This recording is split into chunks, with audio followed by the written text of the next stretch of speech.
Hey everybody, and today I'm going to give you a crash course on how I develop my animation discussing the history of rotoscoping. Like when I was first tasked with this project, I struggled to come up with a plausible animation to produce whilst telling a story, particularly within such a short runtime and for my own freehand animation skills.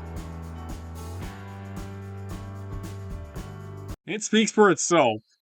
But when re-evaluating the briefing for inspirations, the documentary stroke explainer example caught my eyes and made me look back into my own videos to ultimately help with getting ideas for this project, and in this case, a filler video.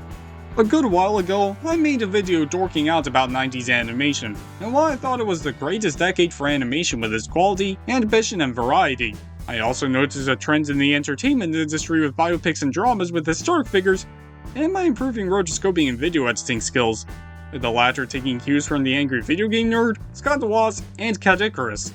With all those in mind, I felt that I could make a rotoscoped animation discussing the history of an animation technique. And what better to make an animation of rotoscoping itself, with myself hosting as a glorified segment for my videos. In fact, around the same time as making this animation, I also worked on the eShop Saga, a series on my YouTube channel covering various Nintendo 3DS and Wii U games you could get on their digital storefronts ahead of their closure back in March.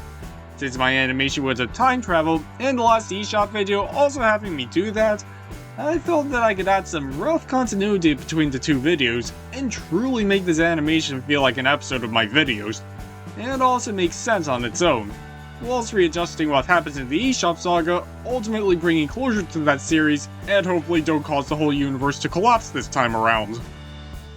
Oh great, not that anomaly again.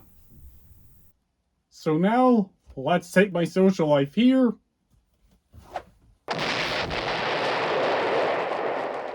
And watch as I produce a lengthy animation that'll most likely drive me to drink.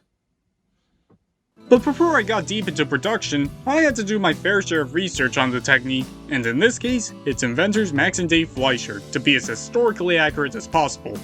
I looked into multiple sources to give a clear grasp of what's happened, and other rotoscope films as inspiration. When I felt that I had enough facts to work with, things really started going with pre-production in the script. Regarding how I differentiate the past and present with myself and the Fleischer brothers, I opted to make the scenes with Max and Dave black and white and have myself in color, making things easier for the audience to follow certain characters and enhance its visual appeal, as well as giving nods to the likes of Schindler's List, Pleasantville, and recently WandaVision. While the characters are simple enough, the backgrounds were something else.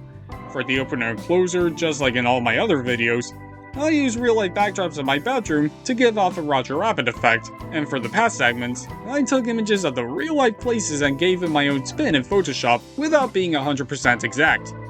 Yet the Fleischer's apartment was a different beast altogether. To help get a sense of the room, I even went into Animal Crossing to help build the apartment scenery and give it my own style when drawing. For the art gallery with Walt Disney, Ralph Bakshi, and Keanu Reeves, I drew the hallway and Keanu's message in Photoshop and figures in Illustrator, building from skills I learned from drawing every Smash character a couple years ago. Once those were done, I then arranged an animatic to base the finished animation on. With the pre-production out of the way, I then began shooting the live action for me to eventually animate. For this, I used Toon Boom Harmony for animating and After Effects for compositing the finished scenes. Yet during the process, I broke a tendon in one of my fingers, maybe because I played a bit too much Dylan's Rolling Western beforehand. Thanks, Dylan! But once I got used to it, it didn't get in the way of animating all that much. To give my characters that more expression, I occasionally exaggerate my faces, as you rarely see that nowadays in modern animation, sadly. Since I already had big shoes to fill with this project, I decided to help save time and repeat frames when characters stand still, and for some scenes, even experimented with different brushstrokes. But why not use AI art for this project given its ambition, you may ask? Well, I have dabbled with EB Synth here and there, and agree it does help save time animating. I wanted to be more traditional with this project. The technology is still young, and I think it already has caused enough trouble recently, so I probably shouldn't in this case. However, I knew that I couldn't do this alone. So with that, I reached out to other departments in the university, specifically the music department, for someone to compose music for the animation, and acting department for actors performing Max and Dave Fleischer to trace over. While I secured an actor to play Dave, I initially got someone to play Max, but plans fell through last minute, leading me to playing Max myself, with us performing in the green screen room and a peer monitoring the camera.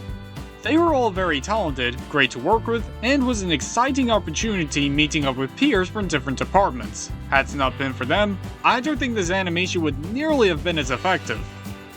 Now here I am in the voice recording booth ready to record some lines, and with this, I decided to voice all the characters myself, given my American accent, the pioneers themselves being American, and that I don't want to risk another Helena Taylor situation.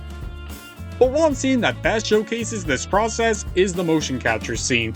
During pre-production, I visited the motion capture room, and even got to wear a suit, and with this opportunity, having bought my tripod for another video, I felt that I could kill two birds with one stone and record the footage for that scene there. I then went into Toon Boom Harmony to animate myself in the suit. In Photoshop, I drew stills of the camera woman and compositor like something you'd see in SpongeBob, and in After Effects, I import them in the background, arrange the scene and loop frames for the motion capture guy to save animation time. But that's not all. I even got sent the animation from the guy running the room back when recording, and after help from a lecturer, got the 3D model on the screen behind the guy waving simultaneously. After the animation was done, I got some well-earned sleep. Nighty-night. And I then tweaked the film with feedback from my peers and lecturers in mind. One scene that best represents this is the rough 1900s animation cutaway. For that scene, I wanted to give nods to animations like humorous faces of funny faces and Phantasmagoria to make my character walk as crudely as possible to prove my points in animation back then, looking rough, all on a 4x3 screen, alongside a silent film cue finishing a sentence from the last scene, like the Invincible title cards. I then got tips to make it seamlessly fit the animation's 16:9 aspect ratio, and with that, I drew an auditorium with characters from the green screen room later on, also nodding Mystery Science Theater 3000, taking better advantage of the widescreen, and also making the animation look that much older in After Effects. They definitely look a lot better, and though the end result may not be perfect, I at least have a draft I can feel happy with. I then headed into Premiere Pro to arrange everything, adjust the music, voice recordings, effects, and credits. I think there is something else too, but I can't quite put my finger on it. Oh right, the marketing! Way back during pre-production, I developed a teaser for this project with various assets to put at the end of one of my videos just to confirm that yep, it's coming, as well as a poster recreating the original pattern, which I felt was perfect for what this animation is. Though if I had more time, I likely would have made another trailer with finished animation. But then again, according to Tears of the Kingdom's first couple trailers, mystery sells, I guess. And I think that's it. The animation's finished, the editing is to my liking, and yeah. Let's see how it turned out!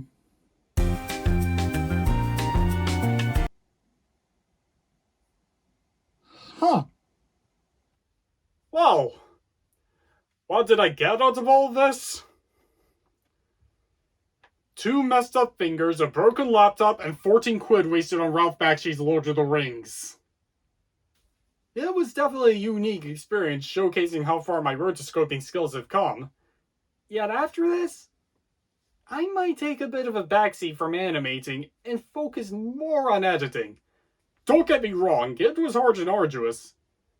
Yet somewhat worth it seeing the final results in action, and even highlight some of my editing skills at points. So with that, this is a great experience of a personal journey I never want to relive, with valuable lessons learned throughout showcasing where my strengths and skills lie best. Thanks for watching.